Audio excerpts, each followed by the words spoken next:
Sababu 5 kwa nini usiintroduce sukari kwa mtoto wako. Kama mtoto wako uko chini ya miezi 6 na hajaanza kula chakula, atakapoanza kula chakula na kushauri usiintroduce au usianze kumpa vyakula vya sukari. Sababu ya kwanza, sukari inapunguza uwezo wa mtoto wa akili, inaingilia mfumo wa microbiome. Ukiingilia mfumo wa digestive system, umeingilia mfumo wa akili na inasababisha changamoto. Sababu ya pili, sukari inafanya mtoto anakuwa addictive. Anaweza kusababisha mtoto akaendelea kula sukari kwa muda mrefu hata kama imeshamsumbua au imeshamletea madhara.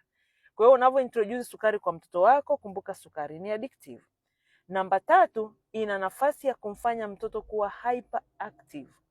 Hyperactive ni ile tabia ya mtoto kutokutulia na kufanya mambo ambayo yani unashindwa hata mwenyewe kumzuia mtoto wako. Anakuwa bize kupita inavyostahili.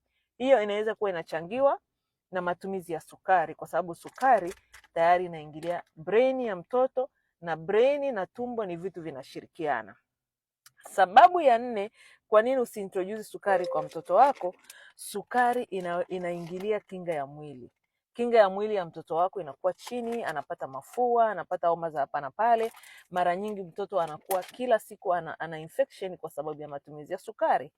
Sababu nyingine, inaweza kusababisha kisukari. Trend ya watoto kupata kisukari imekuwa kubwa sana, na hii inawezekana ni kwa sababu tuna introduce sukari kwa watoto mapema. Ziko changamoto nyingine nyingi zinaweza kusababishwa na matumizi ya sukari mapema katika umri mdogo.